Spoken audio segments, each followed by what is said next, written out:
है कि 10 लाख है कि 2 लाख है कि 3 लाख है, स्पष्ट क्लियर हो जाएगा। मुसलमान की जनसंख्या क्या है वो क्लियर हो जाएगा, अति पिछड़ा की जनसंख्या है वो क्लियर होगा, मलाबिन की जनसंख्या है वो क्लियर हो जाएगा।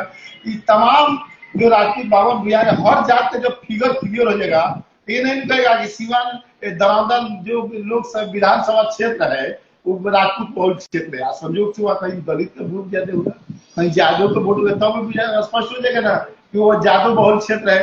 महाराजगंज में मान लीजिए कि धार्मिक समाज की ज्यादा जनसंख्या है, वहां सब लोग पाते हैं कि नहीं ब्राह्मण की यहाँ जनसंख्या ज्यादा है। तो जब जातीय जनगणना हो जाएगा तब जब वहाँ संख्या आ जाएगा तब तो कोई नहीं कर सकता है। जब आदमी को जब तक ले, जैसे कि मान लीजिए कि हम पहला तारीख से मैंने पहला क्लास से लेके 10वां तक ले पठन पाठन करते हैं, तब तक ले गार्जियन को समझ में नहीं आता है कि मेरा लड़का पढ़ने में ठीक है कि नहीं ठीक है। बाकी जैसे ही जब बोर्ड की परीक्षा देता है, जब उसका रिजल्ट हो जाता है तो कौन फर्स्ट डिवीजन आता है, कौन टॉप आता है, कौन सेकंड में जाता है, कौन थर्ड आता है, कौन फेल हो जाता है, सब आप आम जनता को मालूम हो जाता है, उसके परिवार को मालूम हो जाता है, स्कूल को मालूम हो जाता है। तब उस दिन के बाद वो व्यक्ति नहीं कहता है कि हम पढ़ने में कितना तेज थे कितना नहीं थे, ये सारे क्लियर होते हैं। तो वही जातीय जनगणना से क्लियर हो जाएगा कि किस जात की कितनी जनसंख्या है। तो आसानी से कोई दल में भी कोई काम करता है, मैंने राजनीतिक दल में भी कोई व्यक्ति काम करता है तो उसको भी आसानी से उस व्यक्ति को उस क्षेत्र में प्रतिनिधि मिलने का अवसर प्राप्त हो सकता है। अच्छा चलिए, ये सब तो ये चीजें बढ़िया है, लेकिन एक चीज और मुझे बता दीजिए, क्या मुझे ये जानना जरूरी है कि मेरे क्षेत्र में या कोई भी जिला, आप सिवान ही ले लीजिए, सिवान में कितने ज्यादा बेरोजगारों की संख्या, ये ज्यादा जानना जरूरी है, या फिर मुझे ये ज्यादा जानना जरूरी है कि सिवान में कितने यादव है, सिवान में कितने मुस्लिम है, सिवान में कितने भूमिहार है, सिवान में कितने हरिजन है, ये जानना जरूरी है? देखिए, हर चीज का अलग अलग सिस्टम है, हर एक परिवार है। तो एक परिवार में मान लीजिए कि 10 लोग सदस्य है, तब कोई है, कोई लड़का है, कोई सियान है, कोई बुढ़ा है, कोई महिला है, कोई बच्ची है। तो हर परिवार तो हर बारे में जानने के लिए अगर आपको जानकारी हो जाए तो क्या दिक्कत है? कोई दिक्कत है क्या कि खाली इतने में जानिए कि श्रीनिवास यादव का परिवार है, श्रीनिवास यादव में 10 सदस्य है। बाकी जब श्रीनिवास यादव के परिवार में 10 सदस्य है तो 10 परिवार को जानना पड़ेगा नहीं कि कौन कौन व्यक्ति है। तो अभी तक तो लोग ढोपे में थे, मैंने बंद कमरा में था। बाकी जनगणना हो जाएगा तो सब क्लियर हो जाएगा। इसमें निश्चित तौर पर जनगणना से केवल जातीय जनगणना नहीं हो रहा है, उसमें सब चीज लिखा जा रहा है कि आपका आर्थिक स्थिति क्या है, आपके साधन क्या है, आपकी घड़ी है कि नहीं है, आपकी गाड़ी है कि नहीं है, सब चीज इसमें लिखा जाता है। तो हमको लगता है कि इस जनगणना में वो भी क्लियर हो जाएगा कि आप आर्थिक से पिछड़े हैं कि नहीं है। मुझे लगता है कि जातीय जनगणना में ये व्यवस्था अत्यंत जरूरी है कि आप कितने युवा हैं जो बेरोजगार हैं और उन पर कुछ प्रयास भी होना चाहिए। अच्छा एक चीज बता दीजिए श्रीनिवा जी, इस जातीय जनगणना से क्या उन युवाओं को कुछ फायदा हो पाएगा कि नहीं? निश्चित तौर पर फायदा होगा। जब वो आंकड़ा जाएगा सरकार के पास कि सिवान जिला में मान लीजिए कि 25 या 30 या 40 या 50 लाखों लोग युवा बाकी है। मान लीजिए कि 1 लाख रुपया युवा के 1 लाख व्यक्ति का अगर सूची जाता है कि सिवान जिला में ग्रेजुएट किए पढ़े लिखे या किसी भी तरह के बेरोजगार व्यक्ति है, उनकी संख्या 1 लाख है। इसी तरह हर जिला के आंकड़ा निकाला जाएगा तो पूरा बिहार के जब आंकड़ा निकल जाएगा तब जो भी व्यक्ति सरकार बनाएगी, जो भी व्यक्ति सरकार चलाएगा, उसको दिमाग में हंट करेगा कि हमारे राज्य में इतना बेरोजगार युवा का संख्या है, तो उसके अनुसार अपना प्रोजेक्ट बनाने का भी काम करेगा कि ताकि हमको क्लियर है कि हमारी जनसंख्या इतनी है, बेरोजगार की संख्या इतनी है, पढ़े लिखे की संख्या इतनी है, तबे वो व्यक्ति उस पहल के काम करेगा। बाकी जब तक इसका आंकड़ा नहीं रहेगा तब तक कोई व्यक्ति कुछ काम नहीं कर सकते। जैसे मान लीजिए कि कोई रोड बनाता है तो जले उसका इंजीनियर रोड के नापी नहीं ले लेता है, उसका एस्टिमेट नहीं बना लेता है, जले सब चीज तैयार नहीं कर लेता है, तब तक पास होता है कोई? उसी तरह हमको लगता है कि जब इस तरह का आ जाएगा, फिगर आ जाएगा पूरे बिहार से, इतना युवाओं है बिहार में जो बेरोजगारी है, तो हमको लगता है कि आने वाले जो भी सरकार होगी, चाहे किसी भी दल की सरकार होगी, वो निश्चित तौर पर युवाओं पर विचार करने का काम करेगी कि हम आगे अगर इसका काम नहीं करेंगे तो निश्चित तौर पर ये भी युवा हम पर विचार करने का काम नहीं कर सकते। चलिए, तो आप सुन रहे थे समाज सेवी सह वीआईपी पार्टी के जिलाध्यक्ष श्रीनिवास यादव जी का। और बल्कि आप लोगों का इस जातीय जनगणना पे क्या सोचना है कमेंट करके जरूर बताइएगा। वीडियो का मैं सिर्फ एक ही शब्द बोलेंगे, जय हिंद। श्रीनिवास जी एक बात है, जातीय जनगणना कौन रोकना चाहता है ये बताइए? देखिए, जातीय जनगणना कौन रोकना चाहता है, ये तो स्वाभाविक है कि जिसकी संख्या कम होती है और ज्यादा संख्या पर वो अपना दबाव बनाता है कि मेरी इतना वर्चस्व है, वही व्यक्ति इसको रोकने का काम करता है। जैसे कि मान लीजिए कि कमजोर कोई विद्यार्थी है, अब वो अपने एथी में अपने वर्ग में ज्यादा वर्चस्व जमाता है जी। जब परीक्षा के समय आएगा, जब उसका टेस्ट के समय आएगा, तो सबसे पहले वही भागने का काम करता है कि ताकि अगर सारे समाज के सारे विद्यार्थी के सामने अगर मेरा पोल खुल जाएगा कि हमारी योग्यता इतना है, हमारी क्षमता इतना है, तो निश्चित तौर पर उसी तरह वो लोग ठीक करने का काम करेंगे। तो ये स्वाभाविक है कि जातीय जनगणना में जो समाज के लोग ज्यादा राजनीतिक दृष्टि से सत्ता पर हासिल हुए हैं, सत्ता के कब्जा में रखने का काम किया है, जिसकी जनसंख्या कम है, वही लोग अड़ंगा लगाने का काम करता है, वही लोग दबाने का काम। अच्छा, एक सवाल है कि सर, जिस प्रकार से जातीय जनगणना जब शुरू हुई थी, बहुत सारे जाति के ऐसे लोग थे जिनको नंबर को लेकर काफी दिक्कतें आई थी। मान लीजिए कि 163 नंबर था, उनको 164 में डाल दिया गया था। इस प्रकार की बहुत सारी समस्याएं थी, वो लोग भी विरोध कर रहे थे। लोहार समाज के निश्चित तौर पर भाई की कोई भी प्रोजेक्ट बनता है, कोई भी काम होता है, तो कहीं ना कहीं त्रुटियां हो जाती है। उस पर भी सरकार का आया था, उस पर भी प्रशासन की ओर से बयान आया था कि वैसे भी लोगों को हम सुधारने का काम करेंगे, जिसके माने नोबल अंश कम गलती हो गया है उसको निश्चित तौर पर सुधार करके उसमें अवॉइड करने का काम करेंगे। इस पर सरकार काम कर ही रही थी, तब तक हाई कोर्ट से ब्रेक लग गया, रोक लग गया, और हमको लगता है कि स्टे ऑर्डर हो गया, आज चालू हो गया है, तो निश्चित तौर पर उसमें भी सुधार करके उसका काम उसके विपक्ष में जितने भी ऑर्डर तो सारे खारिज कर दिए गए हैं। लेकिन जिस प्रकार से जो लोग इसके खिलाफ थे, जातीय जनगणना के खिलाफ, क्या लगता है कि इस पे भी तो राजनीति हो रही है ना? देखिए, तो हर काम में राजनीति होता है, ऐसा कोई थोड़े बात है कि राजनीति है। आज मान लीजिए कि आप बढ़िया काम कीजिएगा, उसमें लोग, लेकिन देखा गया ज्यादा फॉरवर्ड क्लास के लोग इसका विरोध कर रहे हैं। हम ये नहीं, जिसकी जनसंख्या कम होती है, जिसकी जनसंख्या कम होती है, और वो व्यक्ति ज्यादा तौर पर वो व्यक्ति सत्ता पर हावी होता है, नीचे के लोग के दिखाकर वही व्यक्ति इसका विरोध करने का काम करता है। दूसरा कोई व्यक्ति, दूसरा तो व्यक्ति को जानकारी नहीं। जैसे कि मान लीजिए कि कोई गांव है, मान लीजिए कि जादव के गांव है, कोई राजपूत के गांव है, कोई भुइहार के गांव है, तो मेरा घर का संख्या, मेरा वोटर का संख्या वहां मान लीजिए कि 50 है, बाकी लोग कहता है कि फलाना व्यक्ति का गांव है, जादव के गांव है, बाकी हमसे ज्यादा अन्य जात की उसमें जनसंख्या ज्यादा है, अन्य जात के कई बस्ती बसा हुआ है, उसकी जनसंख्या ज्यादा है। बाकी जिस दिन पर्दाफाश हो जाएगा कि फलाना गांव में फलाना व्यक्ति का इतना वोट है, फलाना जात का इतना वोट है, फलाना जात के इतना वोट है, तो कल तो हम नहीं कहेंगे मार्केट में कि नहीं हम फलाना गांव तो हम ही सब है, हमारा ही सब चीज होता है। तो वैसे निश्चित तौर पर क्लियर हो जाएगा जब सब इंसान को जानकारी होगा। जैसे कि पहले मान लीजिए कि बहुत लोग का हर चीज जानकारी नहीं था, बहुत लोग के नियम कानून जानकारी नहीं है, तो रोड में चलते हैं तो फाइन नहीं लग जाता है, कोई हेलमेट पहन के नहीं चलता है, कोई सीट बेल्ट नहीं लगाता है, कोई प्रदूषण नहीं लगता है, कोई गाड़ी के कागज नहीं तो सीट बेल्ट फाइन लगता है कि नहीं है। उसी तरह जब सबको जानकारी हो जाता है और जब सब लोग सतर्क होकर चलते हैं तो कहीं फाइन लगता है, नहीं लगता है। उसी तरह जातीय जब जनगणना हो जाएगी तो हर चीज से, चाहे सरकारी काम हो चाहे राजनीतिक काम हो, दोनों में निश्चित तौर पर संभल के लोग काम करेंगे।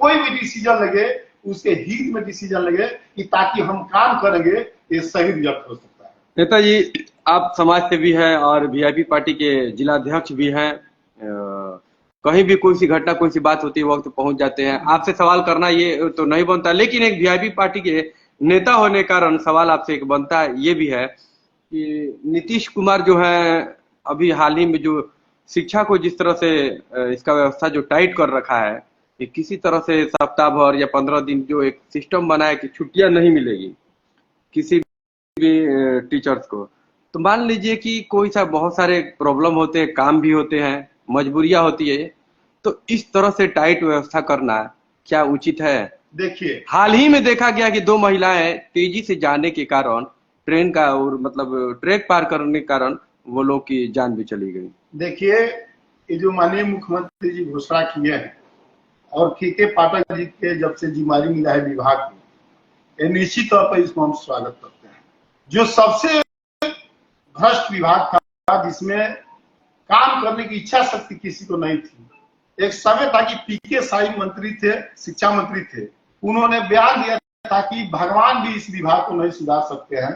देखिए, शिक्षा मंत्री उस समय पीके साई थे, वो कह रहे कि भगवान भी इस विभाग को नहीं सुधार सकते हैं, और उसी विभाग के व्यक्ति, प्रशासनिक व्यक्ति के पाठक ने हमको लगता है कि 1 महीने के अंदर में बता दिया है पूरे बिहार में कि शिक्षा विभाग में भी समय से ड्यूटी किया जाता है। मैं निश्चित तौर पर बता देना चाहता हूं कि कोई व्यक्ति छुट्टी लेना चाहता है तो निश्चित तौर पर उसको जांच होना चाहिए।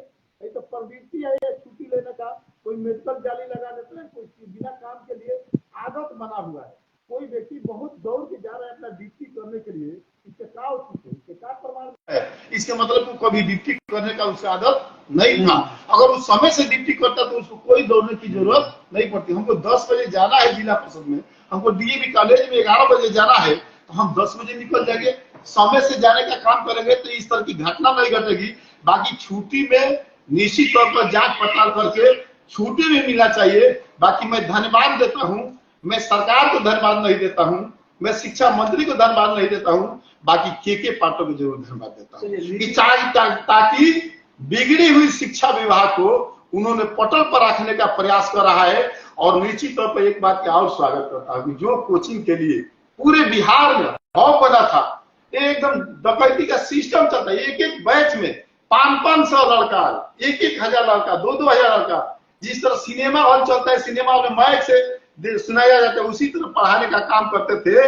हम लोग बार बार स्थानीय प्रशासन को ये बात की सूचना देते थे कि कोचिंग पर बैंड लगाना चाहिए, कोचिंग पर सिस्टम लगाना चाहिए, 10 बजे से 4 बजे तक बैंड लगाना चाहिए। बाकी के पाठक को हम धन्यवाद देते हैं, उन्होंने 9 बजे से 4 बजे तक बैंड लगाने का काम किया कि ताकि उतना समय में कोई भी विद्यार्थी, कोई भी छात्र छात्रा कहीं दूसरे जगह पढ़ना न करे। और जिस कॉलेज में, जिस विद्यालय में अगर उनका नामांकन है, उस विद्यालय में कम से जाने का काम करेंगे तो जो विद्यालय में शिक्षक, जो प्रोफेसर का ड्यूटी है, वो कम से कम जब विद्यार्थी, स्वाभाविक है कि स्कूल में जाएंगे, क्लास में रहेंगे तो कोई ना कोई प्रिंसिपल को आना पड़ेगा पढ़ाने के लिए। इसलिए निश्चित तौर पर पढ़ाने वाला व्यक्ति भी समय से जाएगा और पढ़ने वाला व्यक्ति समझ जाएगा कि अब हमको 9 बजे से लेकर 10 बजे 4 बजे तक ले अब दूसरा जगह कहीं पठन पाठन नहीं करना है, इसलिए हमको कॉलेज में पढ़ने की भी आवश्यकता महसूस होगी। सर, आपने जिनका भी शुक्रिया अदा किया के पाठक, और बताया आपने कि काफी कुछ सुधार हुआ, तो अच्छी बात है, सुधार होनी भी चाहिए। लेकिन इसी बीच एक बात और आती है कि सुधार किस टाइप का? क्या उन टीचर से जनगणना कराइए, चाहे बैल का गिनती कराइए, बकरियों का गिनती कराइए, शराबियों पर निगरानी कीजिए, शराबियों का निगरानी कीजिए, या फिर उनको जगह जगह जा करके आप क्या करते हैं कि इलेक्शन में खड़ा कर देते हैं, यहाँ पर है कहीं और भेज देते हैं गांव में, हर काम उन्हीं लोगों से लिया जाता है। ये इसमें कुछ कितना सुधार होगा? देखिए, जो सरकार की व्यवस्था है और चुनाव भारत एक महान पर्व है, उसमें सारे तरह के कर्मचारी को लगाया जाता है, चाहे ए से लेकर जेड तक किसी भी विभाग के हो, सारे कर्मचारी को चुनाव में लगाया जाता है कि चुनाव ही ऐसा चीज है कि वो निष्पक्ष चुनाव होगी ताकि बढ़िया व्यक्ति चुनाव जीत के चले जाए। ऐसे कि जो व्यक्ति चुनाव जीत के जाता है वही देश को चलाता है, राज्य को चलाता है। और उस चुनाव में सारे लोग मतदान स्वतंत्र रूप से करा देना प्रशासन की जिम्मेदारी बनती है, चुनाव आयोग की जिम्मेदारी बनती है। इसलिए सारे लोग को उसमें लगाया जाता है। और जहां तक जनगणना की गिनती की बात है कि दारू में लगाया जाए, फलाना काम में लगाया जाए, तो मैं निश्चित तौर पर सरकार से मांग करूंगा कि जब शिक्षा विभाग से, जब शिक्षक से आप 10 बजे उसके समय को अनुसार आप ड्यूटी लेते हैं, तो जब ड्यूटी में हम परमानेंट रहेंगे तो स्वाभाविक है कि हम दूसरे जगह जाने का काम नहीं करेंगे। जरूर सरकार इस पर विचार करेगी कि हमको अगर इस तरह के काम कराना होगा, हम दूसरे कंपनी से, दूसरे ठेकेदारी से, जिस तरह बेल्टा कंपनी काम कर रही है, जगह जगह कंप्यूटर लगा के काम कर रही है, अपने लोगों से टेंडर लेके काम कर रहे हैं, उसी तरह हो सकता है कि उसकी जनगणना करने के लिए हम दूसरे मत से टेंडर लेके दूसरे लोग से भी जनगणना करा सकते हैं और कहीं शिक्षा में बाधा नहीं पहुंच सकती है। जिस तरह से बेरोजगारी देखा जा रहा है पूरे बिहार में और शिक्षकों से इतना काम लिया जा रहा है, ये कहाँ तक सही है? देखिए, शिक्षक से तब काम लिया जाता था जब उन लोग अपने समय पर ड्यूटी नहीं करते थे। सरकार भी जानती थी कि इन लोगों के पढ़ाने से कोई मतलब नहीं रहता था, तो हमको लगता है कि उस तरह का ट्रीट करते। तो हम लोग भी पढ़ने का काम किए हैं। हम लोग भी जब पढ़ते थे तो शिक्षक का कब ड्यूटी लगता था? या तो चुनाव के समय लगता था, नहीं तो कभी कभी जनगणना होता था तभी लगता था। बाकी समय में इस तरह का काम नहीं लगता। बाकी सरकार को भी इस पर विचार करना चाहिए कि शिक्षक को केवल पढ़ाई से मतलब रखना चाहिए। खिचड़ी से, बिल्डिंग बनाने से, तमाम जो आर्थिक से संबंधित चीज है उससे शिक्षक को कहीं दूर रखना चाहिए। उस काम कराने के लिए दूसरे विभाग से काम कराना चाहिए और निश्चित जब इस काम में लगा दिया जाएगा दूसरे विभाग को और उनको केवल जिम्मेदारी शिक्षा पर दे दिया जाएगा तो हमको लगता है कि जो खराब ही व्यक्ति जिनका बहाली हो गए किसी न किसी कारण बस डॉक्यूमेंट्स दिखा के उनका बहाली हो गए वो भी व्यक्ति जब जाएंगे स्कूल में पढ़ाना पड़ेगा तो हमको लगता है कि रात में प्रयास करके जाएंगे कि कल फलाना विषय को हमको पढ़ाना है तो जरूर याद करके जाने का काम करेंगे। इसलिए निश्चित तौर पर शिक्षक में भी सुधार हो सकता है। जब क्लास में कुर्सी रहता है और कुर्सी को हटा लिया गया तो धरना प्रदर्शन दिए जा रहे हैं, टीचर लोग दे रहा है, कहाँ तक सही है और श्रीनिवास नहीं देखिए पढ़ने वाले विद्यार्थी तो चाहेंगे तो बोरा पर हम लोग बोरा पर बैठ के पढ़ने का काम किए। स्टूडेंट के नहीं बोल रहे हैं, टीचर को तो कुर्सी की आवश्यकता क्या है पढ़ाने में, हमको ये समझ में नहीं आता है। जब हमको ठाड़ा होकर बोर्ड पर पढ़ाना है और 45 मिनट वो घंटी करने तो कुर्सी की क्या आवश्यकता है। हम तो आएंगे खड़ा होकर बोर्ड पर पढ़ाएंगे, इस तरह खड़ा होकर सब लोगों को चेक करेंगे, टास्क दे दीजिए, टास्क बाद सब विद्यार्थी को देखेंगे कि कौन नकल करता है कि कौन अपने से लिखता है, उसे लिखते लिखते उसका 30 मिनट समाप्त हो जाता है। कुर्सी की क्या दे रहे हैं। अब धारणा पर कौन है कि गलत प्रवृत्ति हो गया है। अब कमाने के लिए सिस्टम के लिए लोग इस तरह की बात करें, जैसे कि स्कूल में हेडमास्टर के पास पैसा आ जा रहा है और वो प्रबंधक समिति उसका खर्चा करती है तो कोई ना कोई व्यक्ति को कहीं काम धाम में लगा दीजिएगा। बहुत ऐसे हाई स्कूल है कि बहुत ऐसे समन्वय समिति से विधायक से स्थानीय विधायक उसका अध्यक्ष होते हैं, उसे तालमेल नहीं बैठता है जिसके चलते उसके स्कूल का विकास नहीं होता है।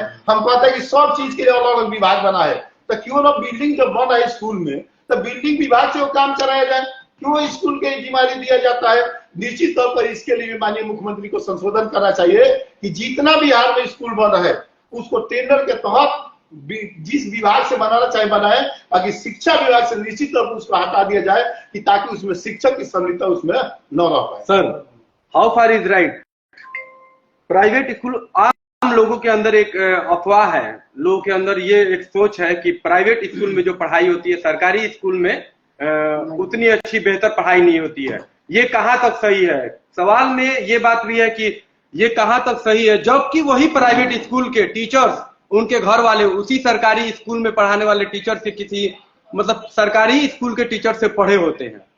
देखिए जो प्राइवेट स्कूल है, कोई भी प्राइवेट फैक्ट्री है या कंपनी है या कोई भी व्यवस्था है, उसका मैनेजमेंट उसका मालिक देखते हैं तो वो अपने देख रेख में अपने अनुसार अपने काम को वर्कर को खटाने का काम करते हैं। बाकी जब से इधर प्राइवेट सरकारी विद्यालय में शिक्षा का व्यवस्था लचर पचर हो गया, सही गुणवत्ता वाले टीचर नहीं गए तो धीरे धीरे गार्जियन को मन में भावना लगा कि न क्यों ना हम अपना विद्यार्थी को अपना लड़का को हम बढ़िया स्कूल में पढ़ाने का काम करेंगे, तो उसके लिए प्राइवेट स्कूल की ओर उसका ध्यान अग्रसर हो गया। हम पूछना चाहते कि कोई व्यक्ति बता दे कि कॉलेज जो है, कॉलेज में अक्सर सरकारी कॉलेज में नामांकन कराने के लिए कितना पैरवी की आवश्यकता पड़ती है। कॉलेज में विधिवत रूप से पढ़ाई होता है तो निश्चित तौर पर सारे विद्यार्थी उसमें पढ़ के अपना पठन पाठन सुधारते हैं। उसी तरह अगर सरकारी स्कूल में जब सरकार टाइट हो जाएगी, बैंड बना देगी कि सारे शिक्षक जितने बहाल हुए हैं वो समय से जाएंगे, समय से आएंगे और सारे विद्यार्थी निश्चित तौर पर जब बैंड लग गया कि कोचिंग पर रोक लग गया तो कोचिंग पर रोक लग गया तो व्यक्ति अब तो दूसरा जगह क्या करेगा, 10-12 घंटा घर में तो सुतेगा नहीं। तो जिस कॉलेज में जिस विद्यालय में उसका एडमिशन होगा वो निश्चित तौर पर विद्यालय में जाने का काम करेगा। तो हमको लगता है कि कम या बेस निश्चित तौर पर जो शिक्षक जाएंगे पढ़ाने का काम करेंगे। जैसे कि मान लीजिए कि नवोदय विद्यालय है, केंद्रीय विद्यालय है, उसमें जानते हैं कि लड़कों का एडमिशन कौन लड़का का होता है। जो लड़का सरकारी विद्यालय में जो पढ़ता है वही व्यक्ति फार्म भर सकता है, दूसरा व्यक्ति फार्म नहीं भर सकता है। बहुत लोग उसमें भी चालाकी किया जाता है, उसमें भी ट्रैक बढ़िया बढ़िया लोग अपने घर के लड़का को प्राइवेट में भी एडमिशन करा देते हैं और अपने गांव के एडमिशन चलाते हैं मैनेज करके सरकारी विद्यालय में कि ताकि समय आएगा तो उसे फार्म भर के भरवाने का काम करते हैं। बाकी निश्चित तौर पर एक बात उसके जेहन में है कि जब तक मेरा लड़का का सरकारी विद्यालय में नामांकन नहीं रहेगा, उसे रेट ही नहीं रहेगा, तब तक लोग फार्म नहीं भर सकते हैं। तो निश्चित तौर पर उसी तरह सरकार को नियम लगाना चाहिए कि कोई भी विद्यार्थी जब तक सरकारी विद्यालय में नहीं रहेगा, सरकारी संस्था में नामांकन नहीं होगा, तब तक उसको फार्म नहीं भरा जाएगा। और निश्चित तौर पर सुधार हो सकता 2000 का टीचर प्राइवेट स्कूल में जाकर मतलब अच्छा पढ़ाता है और उसके अलावा सरकारी में 60,000 मिलता है उसी टीचर को, और वो मतलब अच्छा से नहीं पढ़ा पाता है। ये कहाँ चूक हो जाता है? देखिए, चूक हम लोग जैसे जनप्रतिनिधि का है, जो जीते हुए जनप्रतिनिधि है उसका चूक है। माननीय सरकार का, माननीय मुख्यमंत्री जी का, जो भी मुख्यमंत्री जी थे, नीतीश कुमार जी, लालू जी के समय में जो लागू हुआ कि जनप्रतिनिधि बहाल करेंगे, पंचायती राज से जीते हुए जो भी व्यक्ति है, चाहे जिला परिषद हो, चाहे प्रमुख हो, चाहे मुखिया हो, सरकार एक दिशा निर्देश दी कि इनकी अध्यक्षता में हम बहाली करने का काम करेंगे। उसका सोच था कि हम अगर पंचायत स्तर पर मुखिया के शिक्षक को बहाली करेंगे तो जरूर मुखिया को ये नॉलेज होगा कि हमारे पंचायत में कौन व्यक्ति सही है, कौन व्यक्ति गलत नहीं है। बाकी निश्चित तौर पर जस्ट उल्टा हुआ, इसका संख्या 99% से अधिक हो गया कि जो व्यक्ति बढ़िया योग्य थे उस व्यक्ति का बहाली नहीं हुआ, और जो व्यक्ति नहीं थे, जो सर्टिफिकेट लाने का काम किए, उसका बहाली हो गया। अब जो इसी तरह जिला परिषद में हुआ, इसी तरह प्रमुख में हो गया, तो उस तरह के सर्टिफिकेट लाने वाले व्यक्ति का बहाली हो गया, बढ़िया व्यक्ति को बहाली नहीं हो पाएगी, जिसके कारण प्रॉब्लम क्रिएट हो गया। तो यानी सारे सरकारी में अभी जो भी है सब माने योग्य नहीं है, वो नहीं होते हैं। जो लोग सरकार उनसे सीटेट भी करा रही है, हम कह रहे हैं कि सारी चीज करा रही है, और निश्चित तौर पर अगर वही कंपटीशन से व्यक्ति पास करके आ जाएगा, वही व्यक्ति परीक्षा देके पास हो जाएगा, तो निश्चित तौर पर सुधार हो जाएगा। नहीं तो सर्टिफिकेट दीजिए, मान लीजिए कि हम सिवान के हैं और हम ला रहे हैं नागालैंड से, हमारा 99% अंक है, हमारा 100% अंक है, तो इसका संभव है क्या कि रेगुलर पढ़ने वाले का 100 अंक आ सकता है? हम लोग भी पढ़े हैं, देखिए, आ सकता है, संभव नहीं है। बाकी उसमें योग्यता रहना चाहिए, उसमें इंटरव्यू होना चाहिए, उसमें योग्यता होना चाहिए कि ये व्यक्ति का क्षमता क्या है। सरकार के क्या सोच थी कि मुखिया जी तो कम से जानते होंगे कि हमारे पंचायत में कौन व्यक्ति सही है, कौन व्यक्ति गलत है, अब वो बहाल कर दिए सर्टिफिकेट देकर। बाकी उनको भी सोचना चाहिए कि बहाली किए तो कम से उसको भौगोलिक स्थिति जान के करना चाहिए कि ये व्यक्ति सही है कि नहीं है। ये व्यक्ति बाहर से सर्टिफिकेट पूछिए, हम जानना चाहते हैं कि मेरा घर है सीमा, हम चले जाए अरुणाचल प्रदेश से ला दें, मधेपुरा से सर्टिफिकेट लाते हैं, तो अब आपको दिमाग में नहीं है कि मेरे गांव के, मेरे पंचायत के व्यक्ति कब मधेपुरा गए, कब वो आप शिक्षा ग्रहण करने गया केरल में, कश्मीर में, कि इतना अंक ला गया, तो वो व्यक्ति को समझना चाहिए, तो वैसे व्यक्ति को हटा देना चाहिए। जो व्यक्ति योग्य है, कम भी मार्क्स है, तो उसको भी लाना चाहिए। कुछ स्कूल के, जैसे कि आपने बताया, ठीक है, कुछ स्कूल के टीचर्स लोग का ये भी कहना है कि सब एक जैसे नहीं होते, कुछ उसमें कमियां होगी, लेकिन सारे टीचर्स अच्छा पढ़ाते हैं, बजाते प्राइवेट से भी बेहतर पढ़ाते हैं। इसलिए चूंकि जो माननीय मुख्यमंत्री का जो ये फैसला था, जब से ये सरकारी शुरुआत किया गया, तो जो बच्चे खेत में रहते थे, घास चलते थे, जो लोग आसपास में मोड़ई में रहते थे, जिनको सही से रहने का ढंग नहीं था, उनको पढ़ाने तक के लिए स्कूल ले जाया जा रहा है। जबकि प्राइवेट स्कूल में क्या होता है कि पूछा जाता है कि आपके पिताजी कितना पढ़े हैं, गार्जियन कितना पढ़े हैं, तो यानी छाना हुआ मलाई कोफ्ता आप खा जाते हैं, और हमारे पास ऐसे बच्चे आते हैं और उससे और उसकी तुलना कराएंगे तो कहां से बराबरी होगी? नहीं, देखिए, बात समझिए, हमारे कहने का मतलब है कि जब हमारे सरकारी विद्यालय में अगर जो शिक्षक होंगे, बढ़िया टीचर होंगे, तो निश्चित तौर पर हमको लगता है कि सब लोग उसमें पढ़ाने का काम करें। बाकी सिस्टम चेंज हुआ, सिचुएशन चेंज हुआ, जिसके चलते तमाम लोग प्राइवेट की ओर भागना शुरू किए। बाकी देख लीजिए, अब सरकारी में भी सिस्टम हो रहा है। जब सरकार गाइडलाइन कर दिया ना, आपको इतना परसेंटेज आपको हाजिरी देना है, इतना उपस्थिति देना है, इतना देना है, तो निश्चित तौर पर आज खोज के शिक्षक लोग ला रहे हैं। बाकी अब और तो प्रॉब्लम हो गया। अब तो आप तो मान लीजिए कि आपको जाते हैं, तब भी हमको लगता है कि सरकार को एक और व्यवस्था करना चाहिए। हमको लगता है कि के पाठों की एक और व्यवस्था करना चाहिए कि जितने विद्यार्थी जाते हैं, जिस शिक्षक का हाजिरी बनता है बायोमेट्रिक, तो उस तरह तमाम विद्यार्थियों को भी बनना चाहिए, उनको भी बनना चाहिए कि ये विद्यार्थी आते हैं और कब जाते हैं। तो हमको लगता है कि हाजिरी जो रजिस्टर उसका वही है। मान लीजिए कि एक विद्यालय में 500 लड़कों की संख्या है, अगर 500 को 10 बजे हाजिरी बनता है और फिर 4 बजे बनता है, तो निश्चित तौर पर उसमें सुधार आएगा। इससे शिक्षक को और आम हम गार्जियन को विश्वास दिलाना पड़ेगा। जितने महावीर टीचर वो जाके गांव में विश्वास दिलवाएंगे, जागरण करेंगे कि आप अपने लड़का को भेजिए, हम गारंटी देते हैं कि आपको लड़का की जिम्मेदारी पूर्वक पढ़ाने का काम करेंगे तो निश्चित तौर पर सुधार आ सकता है। ठीक है, धन्यवाद।